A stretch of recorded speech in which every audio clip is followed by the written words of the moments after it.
Here's a thought experiment. Imagine for a moment that your state is currently a self-governing, independent nation. It makes its own laws. It controls its own borders. It has its own currency. It has its own trade deals with other nations. It has full control over how, or even if, its citizens are taxed. It has full control over how that money is spent to address the challenges unique to its people. In short, you are just like the other 195 self-governing, independent nation states in the world. You control your own destiny. Now, imagine that the citizens of your independent, self-governing nation were asked to go to the polls and answer one question. Should Texas cease being an independent nation and become a state of the United States? What would be the case for you to vote to give up your independence in favor of becoming a state of the Union? Let's examine the benefits of joining the United States. On day one, you would be subject to 180,000 to 800,000 pages of federal laws and regulations, the true number of which even the federal government can't count. Approximately 5,000 of those laws carry criminal penalties. Be careful, though. The average American commits around 3 federal felonies per day. This doesn't take into account the federal regulatory accumulation that you would be subject to, which has robbed everyone in the Union of 85% of their household income. Oh, I forgot to mention the $66,000 you would be liable for as your share of the $22 trillion federal debt. The upside is that this federal debt comes with a handy online scoreboard that can help you keep track of it so you will always know how much you owe at any given time. Ultimately, your fate would be in the hands of one or more of the approximately 440 separate and overlapping federal agencies. If you disagree with their actions, you can always challenge their laws, rules, and regulations in one of their courts, presided over by their judges that you had little to no say in choosing.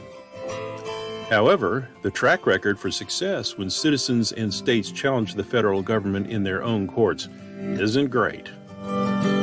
You could always work within their system to change things, but it'll be tough with your representatives making up a small minority in a body of 535 people, the vast majority of which don't even come from your state. The upside is you get an opportunity to vote for a president every 4 years, who will likely not be from your state, who can overturn your laws at the stroke of a pen with an executive order. All of these functionaries will work together to enforce laws on you and your state that really were crafted to benefit another state or other politicians, but that you'll be forced to obey anyway. The great news is you won't have to worry about all those pesky responsibilities that come with self-government. Nearly half of the bills that your state legislature introduces each session will be in response to some federal law, rule, regulation, or court decision. One caveat, though, if you don't follow the federal lead, they won't return any of the money that you sent to them via federal income taxes. Therefore, it's just best to go along to get along. With membership in the Union, you receive access to this wonderful thing called the Bill of Rights that outlines all of the protections of your liberty that you will have as a member. It's been around for over 200 years and it's rock solid. Pay no attention to the asterisks or the fine print. They're only there to guide the federal government on how the federal courts have interpreted each of those rights to make them mean whatever the federal government wants them to mean in a particular situation. No need to worry. Hey, good evening, everyone, and thank you so much for joining us for tonight's Q&A. I'm Daniel Miller, president of the Texas Nationalist movement, and we're trying a little something new tonight. Right, we are broadcasting this Q&A not just in our Zoom webinar, but across every single social media channel that we have. So, look, it's no tie, right? So we're going to be a little bit informal So let me go over, for those of you who are brand new to our regular Q&As, let me kind of walk you through the process a bit so you understand what's going on. Those of you who are joining us in Zoom, so that would be members, supporters, if you were pre-registered and you're in there, I will be taking questions as we can, or as I can, as time permits. And if you'll look across the bottom of your screen, you will see the Q&A button. Go in there, pop your question, and I will try to get to it as best I can. Remember, I get flooded with questions. I will try to combine as I possibly can, and we'll be good to go. Super. All right, look at that. Just got a sound check and ready to go. So yeah, Q&A. Use the Q&A button at the bottom, and be polite, folks. If you send in questions and you are not polite, your odds of getting an answer are hovering somewhere around 0. Additionally, I do have the chat up. So if you're making comments on the social media feeds, I'll try to see that, try to see questions, but that thing scrolls like a Las Vegas slot machine. So, because it's aggregating from YouTube and Facebook and our Facebook group and all those places. So, not going to guarantee I'm going to see what you're saying, but we'll try to get to it anyway. And look, the questions are already pouring in. We already had some pre-submitted questions that I'm looking forward to. But hey, before I get started, you guys know that this is always a good opportunity for coffee for me. Right? I drink an inordinately large amount of coffee, and apparently word has circulated. And so I want to send a special shout out to Bill, one of our members, who apparently roasts his own beans, and sent Kara and I a phenomenal bag of coffee beans for us.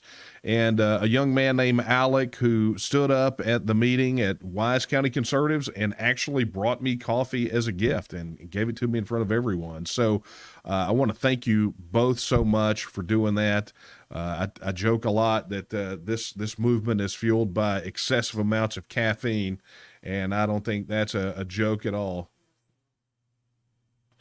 Okay, interesting. So are we not getting any sound? Somebody sound off here in the chat or the comments. It appears that we're getting sound. Looks that way. So you guys let me know. Are we doing sound?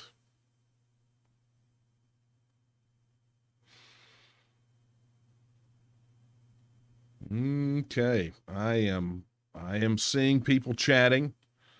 Let me, okay, Facebook. Yeah, there's sound. So we're good. Got some reports that some people were not getting sound. But yeah, all right. So look, if we're good to go on audio, then we shall see. Hang on. Let me check our Zoom folks over here. Oh, no sound on Zoom. I got you, folks. There we go. Let me know if you're getting sound in Zoom now. My apologies for all of our Zoom folks out there. Like I say, we're doing something a little bit different tonight. And if we run into any kind of weirdness, let me know, and we'll get our folks squared away. Yes, there we go. All right. So for those of you in Zoom that did not get to hear what I said, a bit of housekeeping before we start. At the very bottom, if you have questions, there's a Q&A button. Be sure to click it, submit your question, and we'll be good to go, right? And I will get to them as I possibly can. So look, let's get started, right? Obviously, a lot of the pre-submitted questions were surrounding House Bill 1359, the legislature, the whole 9 yards, right? I mean, so I tell you what I want to do. I want to unpack that a bit tonight, if you guys don't mind. We'll start there and be able to knock a bunch of questions. Oh, and by the way, let me say this too. For those of you that are going to ask sort of generic Texit questions about what happens to Social Security, the military, currency, I'm going to encourage you right now to head over to texitnow.org. That's the Texit section of our website. Go there. All those questions are answered. I am not going to be tackling those. If it's on the website, go there. If it's a little bit deeper dive, I'll be more than happy to take care of it. But we got a limited amount of time, and really need to unpack a lot of the questions surrounding what's actually happening right now. Okay. That being said, swig of coffee, and let's get started. And let me take this question. Carol from Kerrville says, how do we get rid of these legislators who blocked House Bill 1359? There is, in the questions from James sent in a question about the aftermath of the legislative process, the session, people wanting to know the impact of the video testimonies that came in. So another person, Jay, if that is your real initial, sir, did Patty end this or not? I'm not sure I see any point in continuing. Oh, my God. Okay. Let me just say this before I get into this. If anyone out there is thinking about throwing their hands up and walking down the Moses Rose Highway, don't let the door hit you where the good Lord split you, okay? The bottom line here is you're in for a penny, you're in for a pound, right? You either want this and it's a thing that you want all the time until you get it, or, you're a washout, right? Travis from the Alamo, Colonel Travis signed his letter, victory or death, right? He didn't sign it, victory or death, or maybe something in between. I don't know. Victory until it gets uncomfortable, or until, I sleep wrong, or until somebody tells me no. I mean, look, we're Texans, and frankly, an attitude like that is just a bunch of bull crap, right? Texas Revolution wouldn't have been won the first time. If the first time somebody told them no, they'd have still been paying taxes to Mexico, right? If the colonists in the 13 colonies would have thrown their hands up the first time they had the first bit of adversity, they'd have still been paying taxes to the Queen of England, right? Your national anthem would be "God Save the Queen." So let's get real about this, Texans, right? The reality is that we're in it until the job is done. Not before, not 2 feet short of the finish line, not when things get difficult, but you're in this for the long haul. And if you don't have the stomach and stamina for it, I got 49 other states that will be more than happy to open their arms and welcome you into their softness, right? Into their poor attitude, their quitter attitude. This is not for quitters. And I can tell you that from experience. I didn't just fall off the turnip truck yesterday. I have been at this nonstop for 25 years, right? So if you think by any measure that what just happened in the legislative session was some kind of, unstoppable failure, and it just means that everything is just going to go to hell in a handbasket and we're done, well then what's your option, right? Is your option just to I guess just get down on your knees and take it? So is Biden suddenly your guy, right? You're going to start putting the green, you're going to start wearing T-shirts saying the Green New Deal is for me, right? Are you a Bernie Sanders guy who believes you can get everything for free and not have to do anything for it, right? This is good all the time until it's done, right? And so, by every measure, this legislative session, while it could have been better, is just the next step in what we got to do. And so let's talk about that. I get wound up about that, man. I see some folks out here, giving me the rah-rahs, and look, I appreciate that, but I'm gonna tell you, there's nothing on a personal level that I can't stand worse than a quitter. I mean, that's just the bottom line. They're quitters. Texas independence is the way that we're going to go. This is where I'm at. Travis signed his letter, victory or death, right? And I told that crowd in Wise County that August 24th, 1996, that was the day that I crossed my line in the sand. And I promised to live out those words, right? It's until I win or until the gravedigger pats me in the face with a shovel, right? But not anything in between, So, the fact of the matter is that we got to have a mentality that's the way it is. And if you don't have that mentality, then I'm telling you, this is not for you. Go get you a Joe Biden sticker and stick it on the back of your car. Those are the people that tell you that you can get somewhere without having to sacrifice anything, right? That it's going to be nothing but easy street for you. The fact is we are winning, and I'm going to talk about how this happened. So let me just rewind the clock back to the beginning of the legislative session, even before the legislative session, when Representative Kyle Biederman agreed to file the Texas Independence Referendum Act. I got on here and I told everyone in the announcement that it was going to be an uphill climb. It was going to be tough.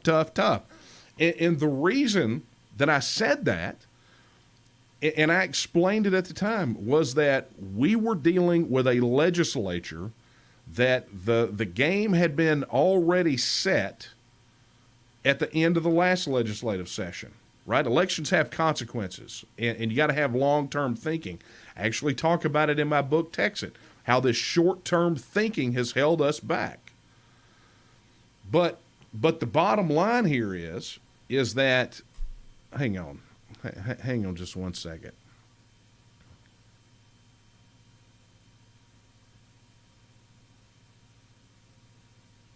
Yeah, I love this. Someone in the chat is giving me the nth degree. And look, I'm sorry if people find my passion about this and my lack of tolerance for quitters disturbing. It's tough. I can't help that. And the bottom line is that at that beginning, we were all told, right? We were all told it's going to be an uphill climb. So we're going out there. And we're going to go do this thing, and we're going to go build support, and we're going to bring this issue. And Kyle did what he had to do in the legislative session. He went out and he got him some support in the legislature, and we went and got support in the legislature, right? Some of those guys that signed on didn't just show up out of the sky. They were because what all of us did together, right? Every one of you that are on here right now, all of our supporters, all of our members, right? People that have not even darkened the door of the TNM. Those people went out there and you guys pounded the Texas legislature. I mean, you just let them have it. And you got to, right? But we knew the legislature was going to be problematic going into this thing. We knew that it was full of swamp critters and people with no backbones and people that were part of the political establishment. We knew it. But the thing is that we still made a difference, right? We still made a dent in this. Because the thing that most people, and we've been getting feedback from folks, the thing that most people that we have heard is this is the first time that they have, in a substantive way, engaged their legislators. Now, I'm going to tell you, and I said it in my remarks at the press conference at the Capitol, the way that Texas supporters have been treated by the political class is disgusting. Absolutely 100% disgusting. The things they say about us, not just the TNM, but all of us, the things, the way that they treat us. You know, and I don't know if you guys watch these video testimonies. They're streaming right now. We have left them streaming 24/7, right? So if you go to the page, tnm.me/HB1359, the same place you recorded your testimony, you can see a running 24/7 live stream of all those testimonies, and we're still accepting them, right? Because of what we're going to do next, and I'll talk about that here in a minute. But those testimonies, we made a promise at the beginning of the legislative session. You either give us a referendum on Texas in 2021, or we will have a referendum on you in 2022. And the legislators, the political establishment, by and large, do not believe in your ability to hang on to your angst about the way that you've been treated on this issue until the next legislative cycle, right? They don't believe you.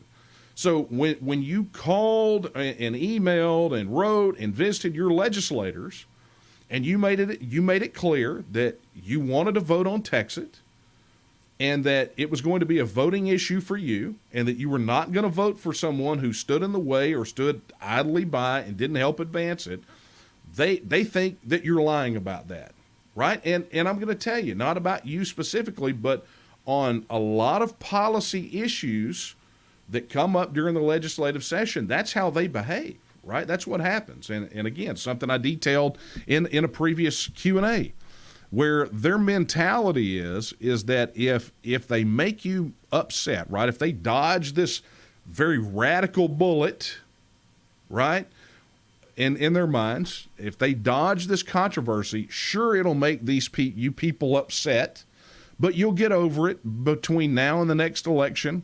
And in the next election, when you have a choice, if you do nothing and you have a choice just between this person and the Democrat, then you'll just pick that person again, right? Or vice versa.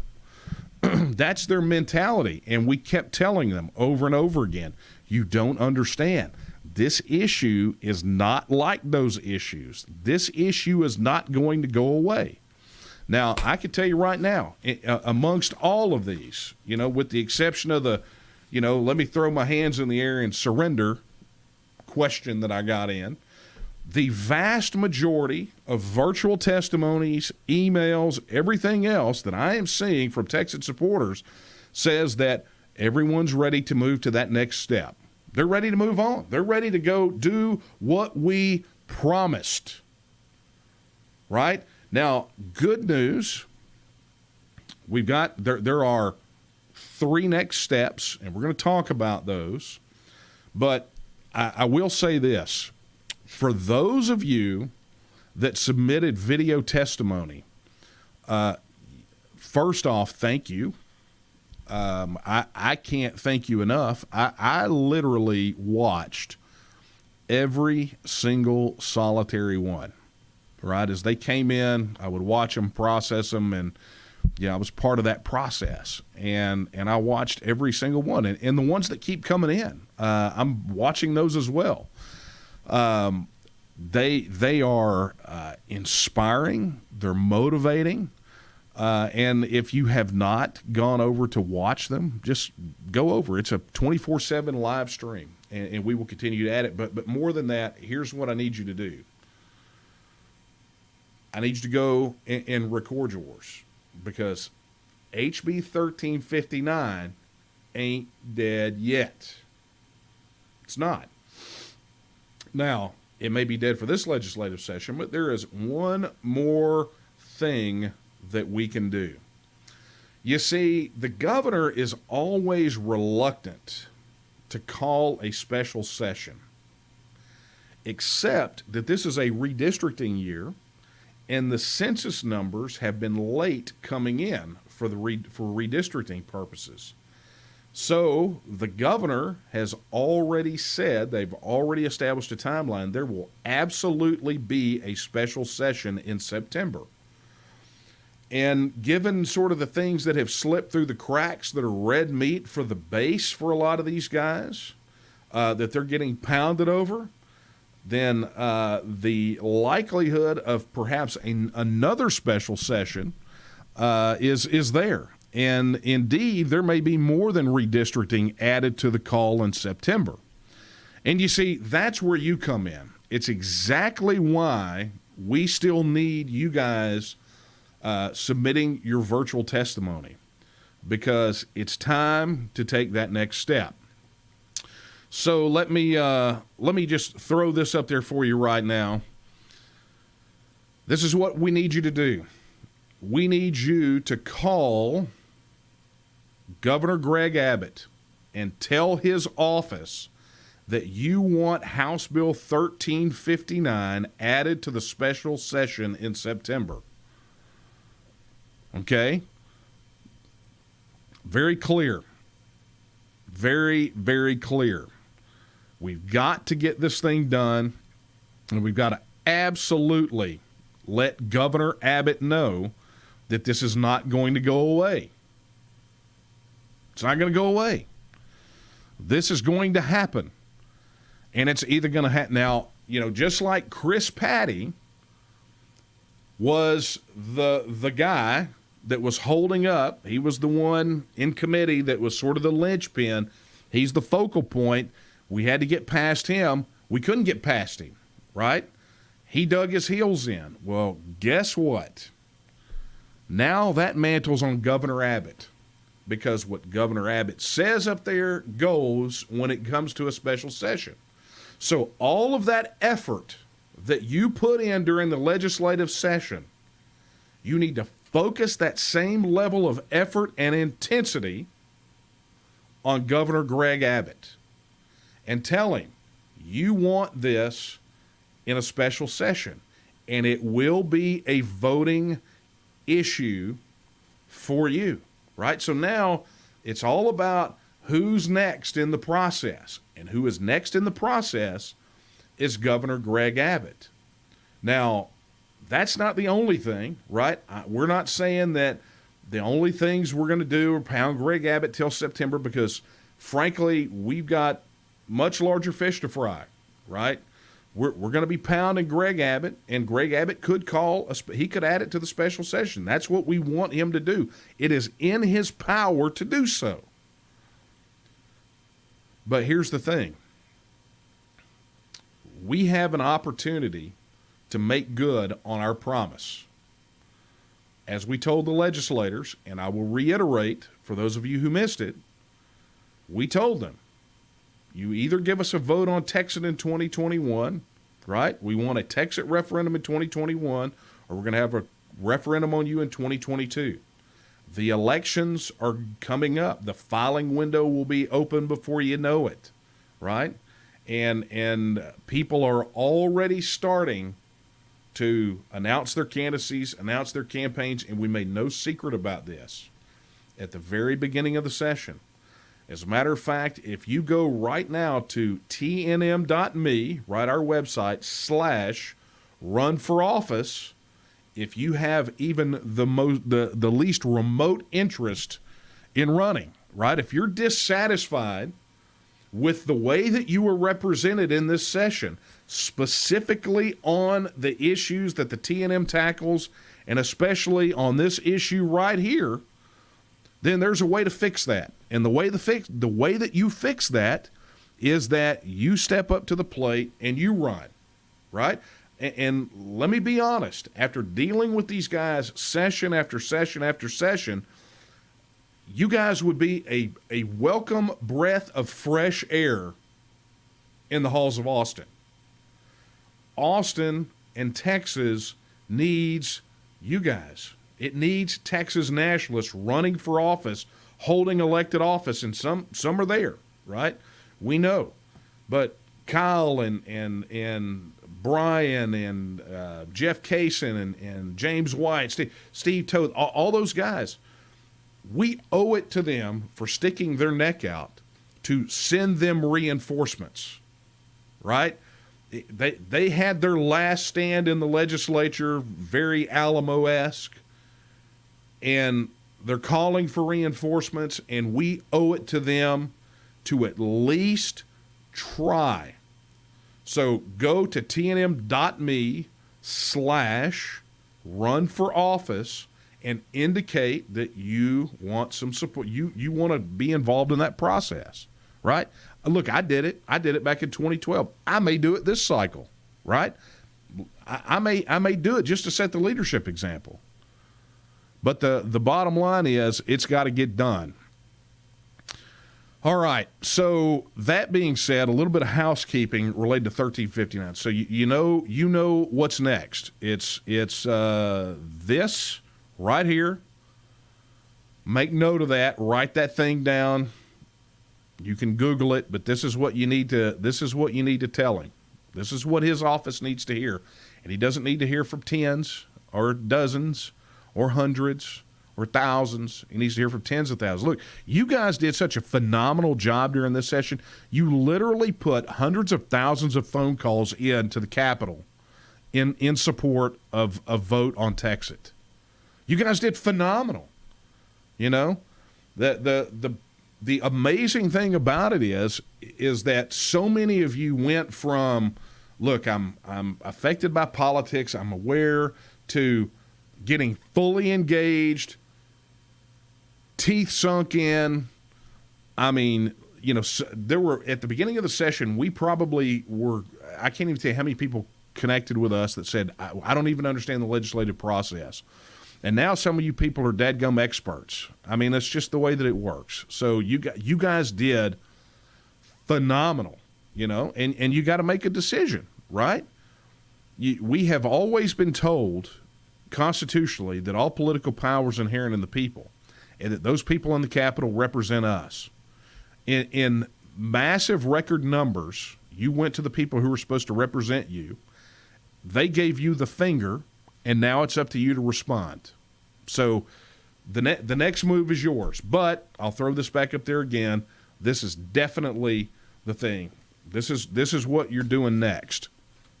Now, that being said, I bet. Okay, so here's a question that just came in that was related. Shirley asked, do I believe that there were as many calling in against it? She said that staffers, he says, I had staffers tell me that. Let me tell you something.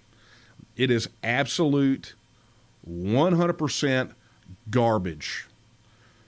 Those people have been lying. You know, and I don't know I don't know what the impetus is other than to just get our people to stop calling, right? But they lied about the volume of calls. And I'll give you a phenomenal example, right? Chris Patty's staffers were telling our people that they were not getting many calls.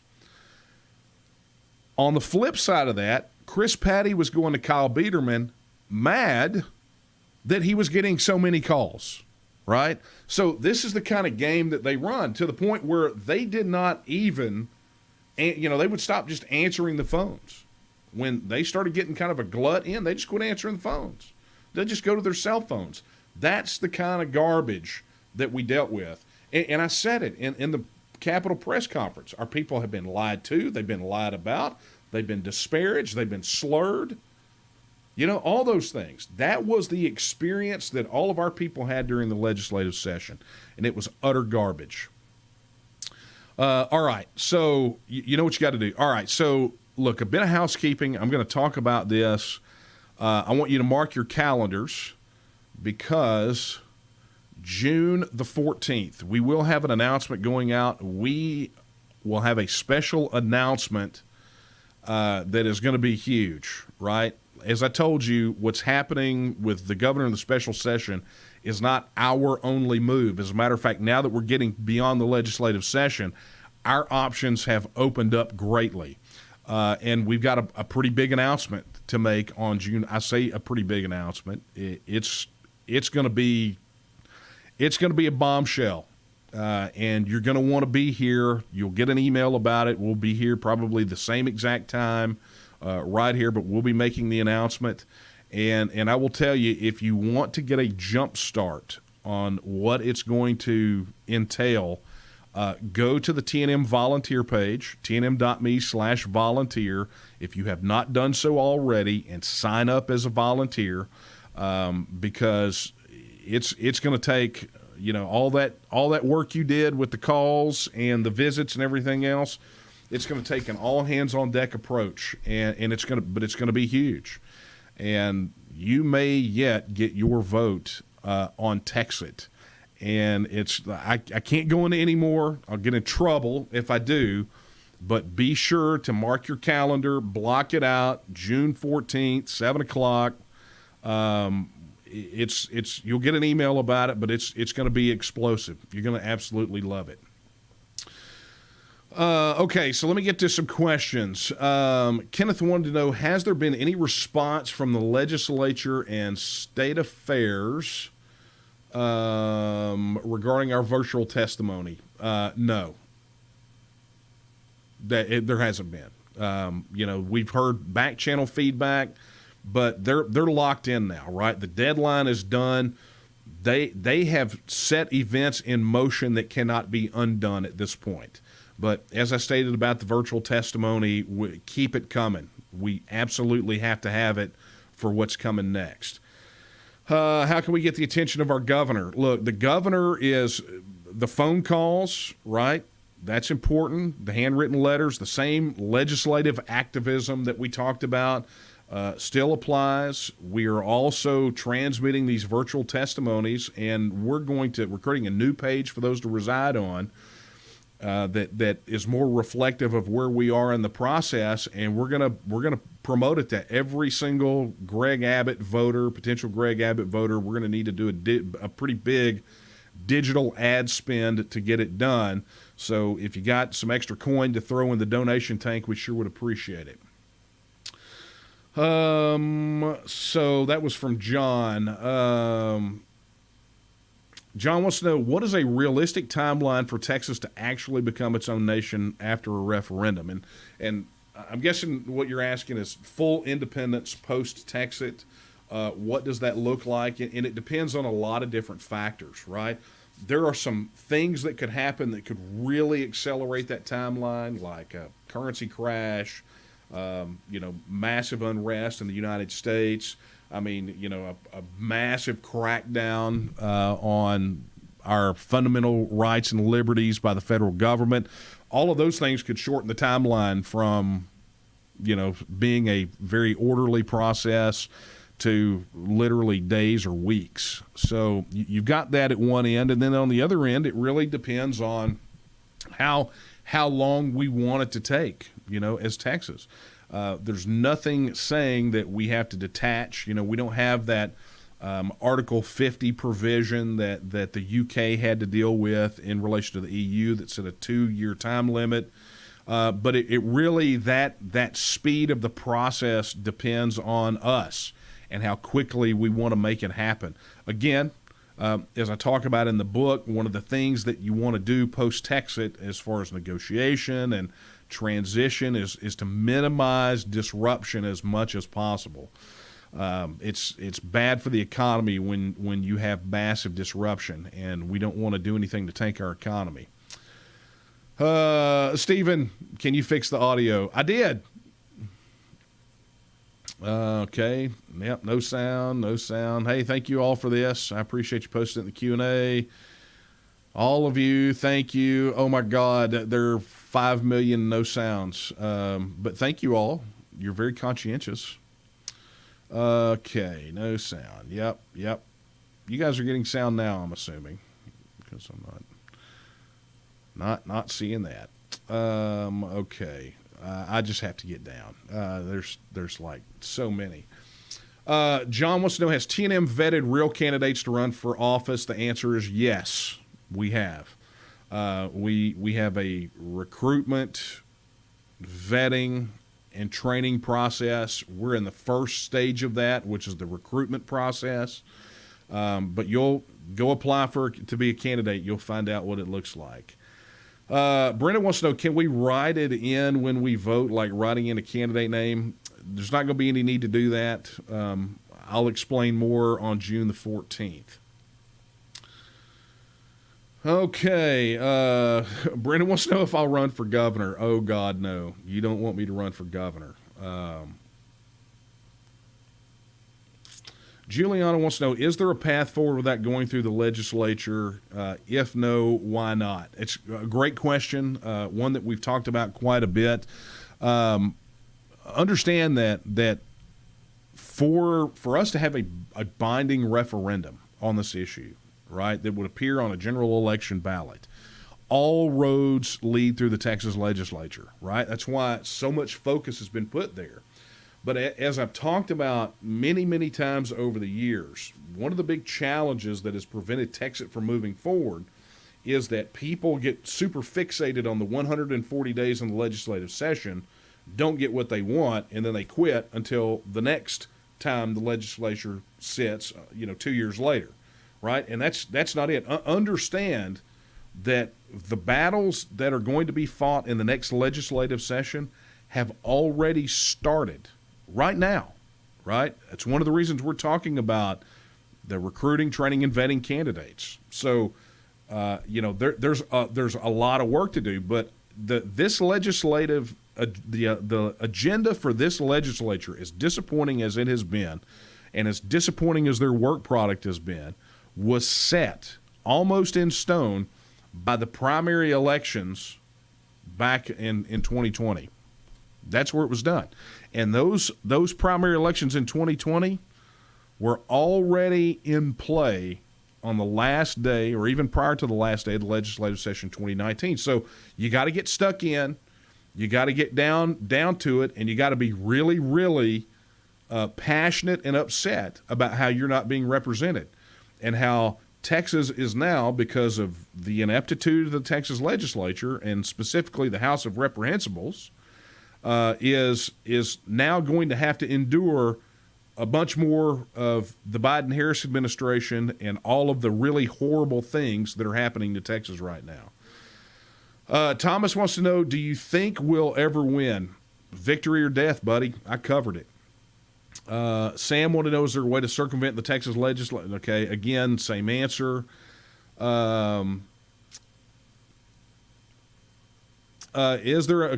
asked, and this is what I covered, is there a second session this summer with another chance for House Bill 1359? Only if there's a special. So there's already a special session kind of on the books for September dealing with redistricting. Does that prevent the governor from calling another special session immediately after this one or at any time? Absolutely not. You put enough pressure on him, especially when the guy's coming up for re-election and now has a credible primary opponent through Don Huffines. So, there's some real interesting dynamics there that mean that Abbott would probably be more susceptible to pressure on this issue and a special session than he otherwise would. Rocky says, I cannot get an answer from Hugh Shine or Don Buckingham as to whether or not they supported HB 1359. Can you shed some light on this for me? Rocky, if they won't tell you whether they support it or not, I think they've told you everything you need to know about them. Bottom line.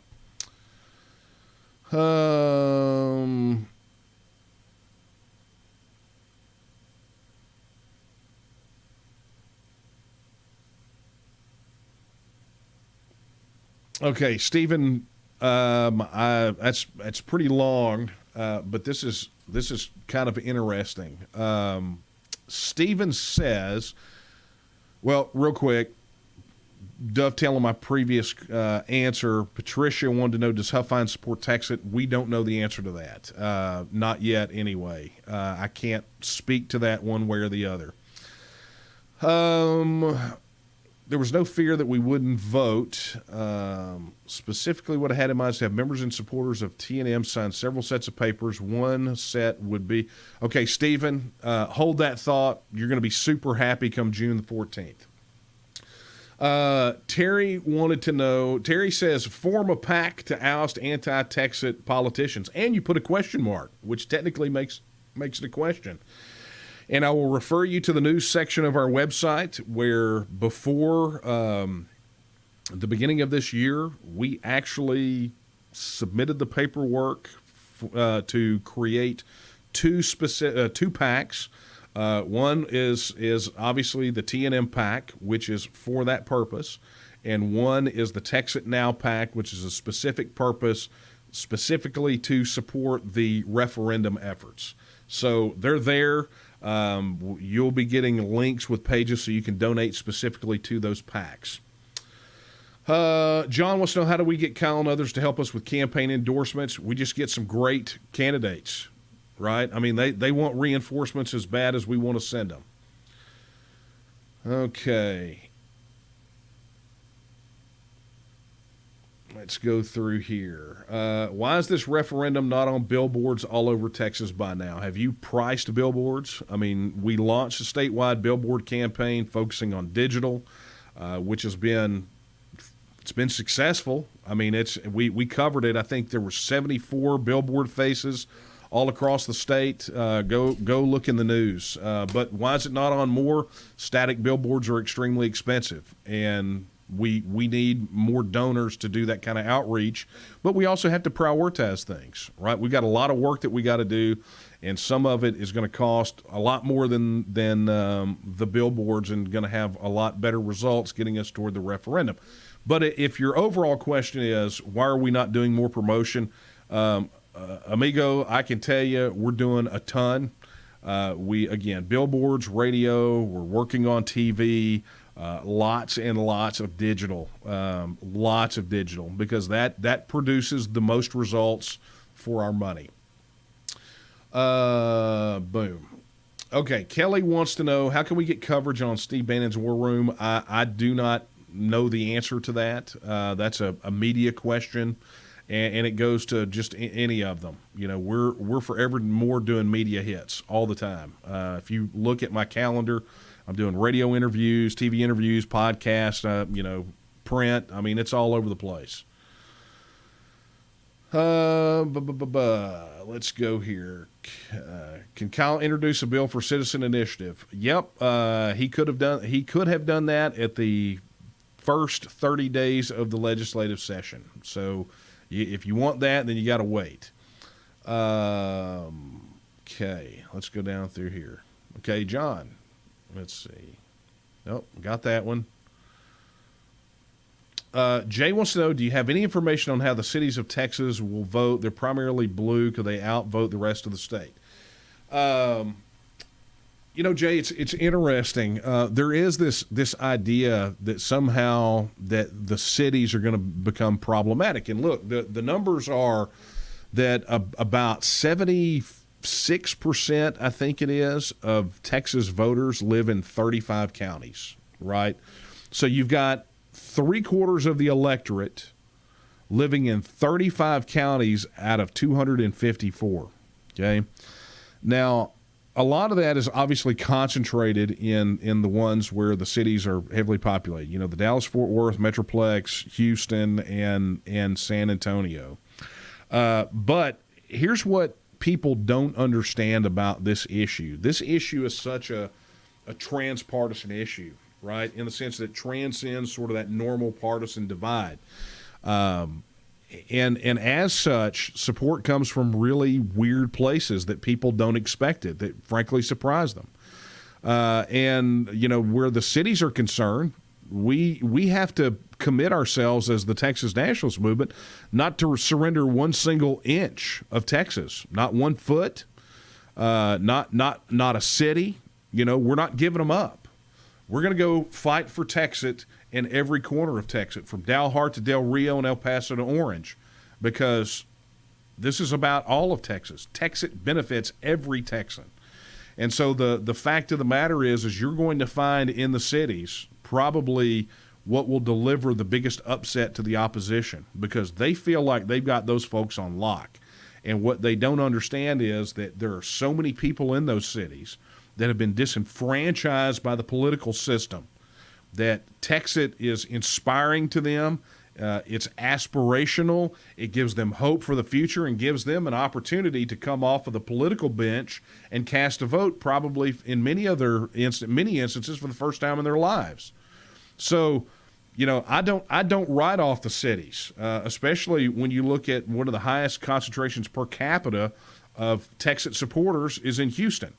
Right? The place where, according to the opposition, you shouldn't be able to find a Texas supporter with a hunting dog and a Ouija board. So, yeah, we don't give up any territory.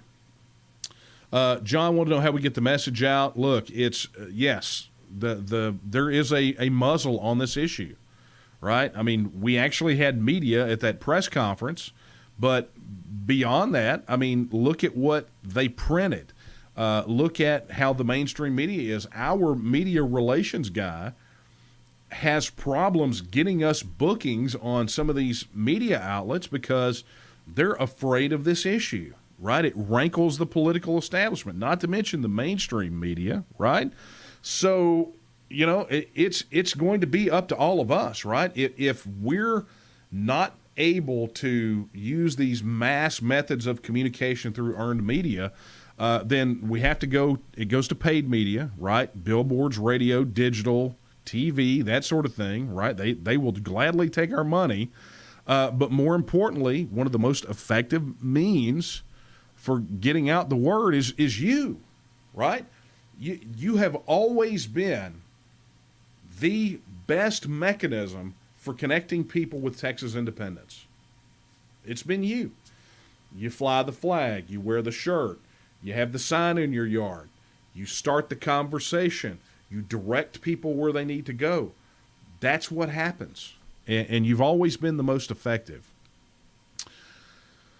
Okay. Let's scoot through here. Tom wants to know, can we have another statewide or regional meeting in the future? Yes.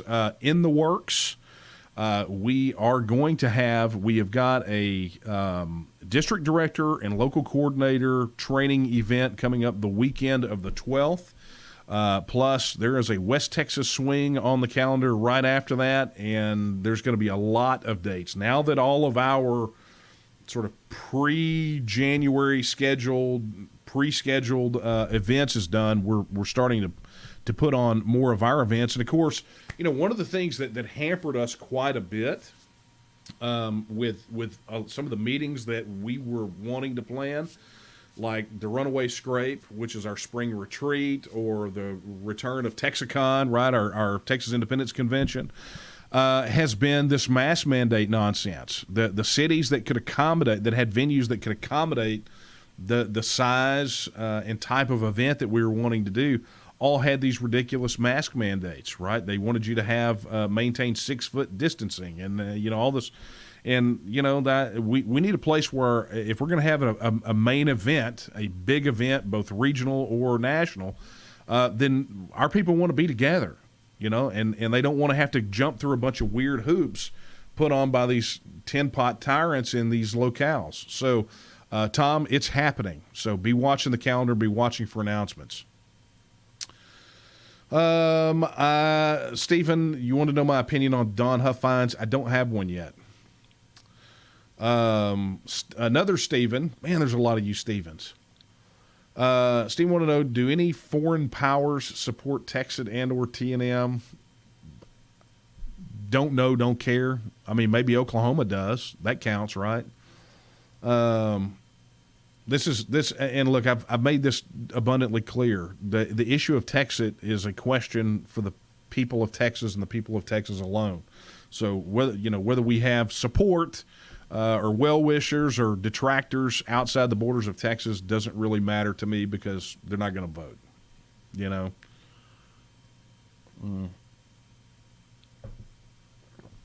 Lisa wanted to know, why don't we have a booth at the state fair? This would reach thousands of Texans. Lisa, it's an interesting question, one that we actually looked at previous state fairs, and granted, the booth space and I don't know the specific numbers, but I can remember being involved in these conversations. That's the booth space is not the entirety of what you got to have, right? There's a duration and the rules that you have to have and the staffing requirements. They require people manning those booths, and they have very specific hours. And, frankly, it's just for the amount of traffic that we would get, plus the expense. If I've got, if I've got that plus the staffing expenses, people that we're going to wind up having to pay because they're not going to be able to be volunteers. That I could take that money and apply it to digital ads or to billboards or to TV ads or to radio ads, and in a very targeted fashion, get a lot more response for our efforts. So I don't know the specific math or the specific questions that you had, but I can assume it's that. Man, oh man, you guys, hey, but we're making progress through these, right? Alejandro wanted to know, will TNM run single-issue candidates, or will TNM also vet candidates by their stances on important conservative issues? Alejandro, let me tell you this. How we vet candidates is pretty much how we vet leadership in the TNM, right? And frankly, how we vet membership. the one thing that everyone has to do when they set foot in this organization is they have to agree to adhere to and advance the mission of the T&M, which is to secure and protect the political and cultural economic independence of Texas, to restore and protect a constitutional republic and the inherent rights of the people of Texas. That's our mission, right? And beyond that, we have our mission and we have our principles. And that serves as a phenomenal guidepost for us. Now, how that will translate into individual policy issues, we will definitely be asking specifically about potential previous policy issues that we have advanced in legislative sessions, right? I mean, beyond the Texas vote, we're looking at things like monument protection, and I mean, there's a whole slew of those things. But understand that everything we do as an organization is an outcropping of our mission, right? There is always, in every action that we take, in every statement that we make, there is a direct line right back to our mission, which is the fundamental bedrock of our organization. Strict adherence to the mission and always working to advance that mission is what has kept us in the fight for so long, that has kept us professionalized, kept us organized, and made sure that, that even when bad actors tried to come into the organization and do bad things, we were able to weed those guys out in a hurry, right? Because our mission is paramount. That's why I'm here, is that mission. That and the fact that I said that I was going to do this until we won, right? Okay, so to your point, Alejandro, yeah, I mean, we're going to vet candidates across the board. I mean, if someone comes in and says, well, I'm going to support a vote on Texas, that's not going to be enough to cut it, right? Okay.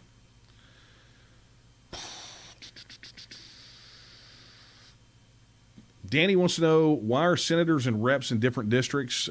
Because there are 150 reps and 31 Senate districts, because we have a bicameral legislature.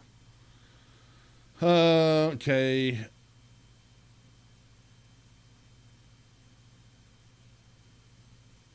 Yep, Earl made it very plain. I believe that anyone who wants to can commission a billboard supporting Texas. Okay. Wow.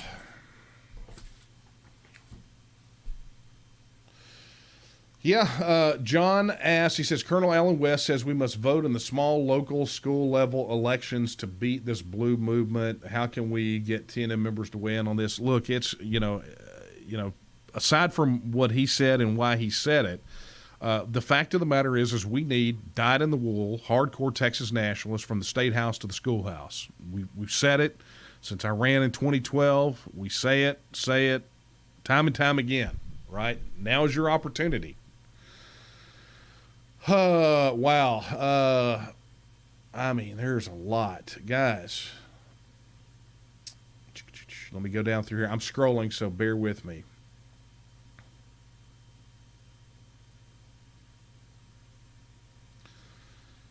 Yeah, there's a, you guys have submitted a lot of questions. Does T&M sell the Texas signs, flags, sign materials? Yeah, I mean, you've got, go to our website, tnm.me, and if you go to the store, all that's there. But you can also connect with your nearest district director, specifically for campaign signs, for the Texas Now signs. And all we do is ask for a donation. That's it, because we have to get more signs to keep them in the field. Those things and the quantities that we're having to get them are not cheap. So, okay, so Carol's asked, Carol from Kerrville, how do we get rid of these legislators who blocked HB 1359? We take the battle to their districts. They denied representation to all of us. Okay. You know what? I actually think that I may have made it through, because so many of these are repeats of questions. So this is good.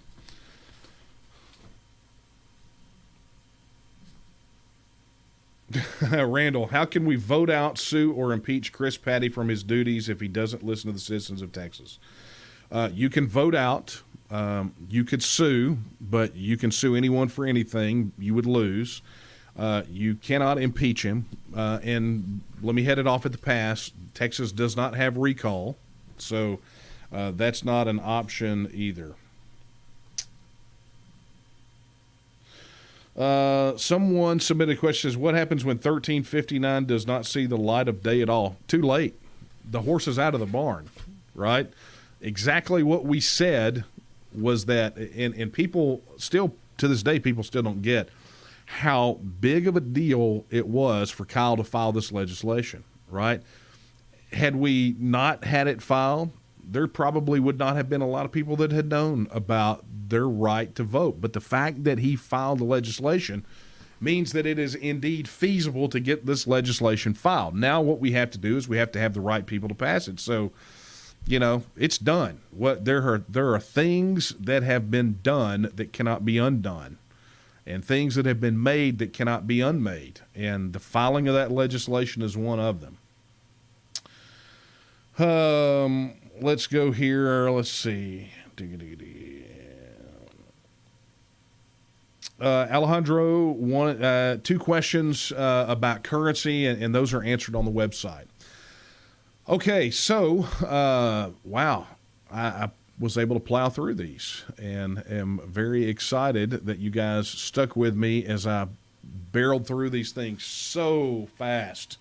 And look, I apologize. We always have just a limited amount of time, and I try to maximize the amount of time. And look, it didn't hurt that so many of your questions were around House Bill 1359, kind of its status, its progress, where do we go next?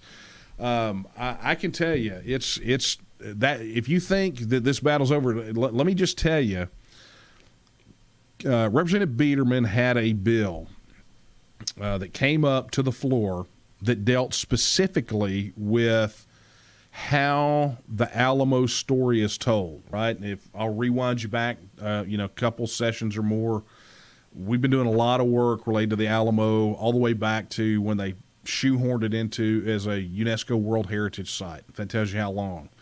And part of the challenge is there's been a big fear that the Alamo narrative will be changed, and we have information on the website about that. You can go read that whole story. So Representative Biederman introduced a piece of legislation that effectively said that any story, right, we can tell the whole history of the Alamo, but the primary focus of the Alamo must be its role in the Texas Revolution and the 1836 battle, okay, hands down. And I mean, it seems so simple, right? But yet Representatives Leach, Hull, Patterson, Sanford, there's a handful of these guys, Cole Hefner, a slew of them, decided to take it upon themselves to dig at him and to dig at Kyle and to dig at us, file an amendment to that legislation to say that narrative must do that and reaffirm our commitment to staying in the Union. Okay? So, you think just because they, the establishment was able to kind of stuff this and have to move us on to the next stage, that they're done thumbing their nose at you and giving you the middle finger, you're wrong. And so we got to take this into their districts. We've got to go in there. We've got to find great candidates as soon as possible. We've got to get them on board, and we got to get them campaigning. And if you're one of those, then we need to hear from you, right? So make sure you go to tnm.me/run-for-office and fill that in. And I'm going to give you, as we get ready to wrap up here, your final piece of homework for tonight. And really until the next bit until he gets it done, right? You're going to get some other things to do here pretty soon too. But this is the other big one. Right now, you need to call Governor Greg Abbott's office, and you need to tell him, I want House Bill 1359 added to the special session in September. That's what you got to do. And, Michael posted in our YouTube chat, he says, how do we convince other Republicans to support Texas? Well, I don't know how many more you want, because we got a plank about it added to the Republican Party platform that passed with 93% support. We want to get those other 7%. That's great. But what we need to do is be able to connect with Texas supporters all over the place. And what we need is all of those Texas supporters to call Governor Greg Abbott and tell him, add this to the special session in September. You got to keep up the energy. Look, our calendar is still full.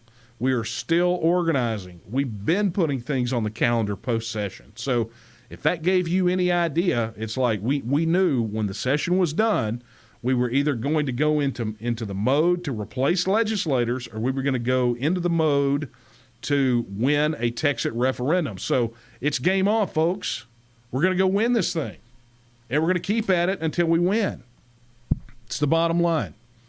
So, look, from all of us here at the TNM, and me especially, I want to tell you guys how much I really do appreciate your spirit, your passion, your love for Texas, your participation in the TNM, your love for our mission, and look, the supportive comments that you send. You guys don't understand. It gets pretty tough over here sometimes. It gets tough. But your support, those testimonies that were submitted, those things have been probably one of the most powerful things that I have seen. But your comments, your prayers, I covet those, and I thank you so much for your kind words of support. And this is where we got to go. We know what the next step is. We're going to absolute battle with these guys. We're going into their districts, and we're going to hit them where it hurts. We're going to hit them with solid challengers, not to be spoilers, but to go win, to knock them out of the boat, because it's been an embarrassment. Our legislators have focused on mermaids and mustaches and have denied us a right to vote on an issue of fundamental self-governance. And that's on them. That's not on you. So here we come. That's important, and all these others. So mark your calendar, June 14th, major announcement. And look, in the meantime, you know what to do. Call the governor, tnm.me/run for office. If you have not joined, if you're watching and are not a member, we're going to encourage you to become a member at tnm.me/join. And as always, remember, if you want to get a jump start on the June 14th announcement, head over to the website right now, tnm.me/volunteer. You have got an important role to play into what comes next. So with that being said, check the calendar. Going to be on the road, speaking in a lot of different places. Would love for you to come by and would love to shake your hand. In the meantime, I will leave you as I sign off with every one of these broadcasts. I'll leave you with the words of Sam Houston. Sam Houston, who said that Texas will again lift its head and stand among the nations. I believe that time is now, and the question is, will you stand with her? Good night, everyone.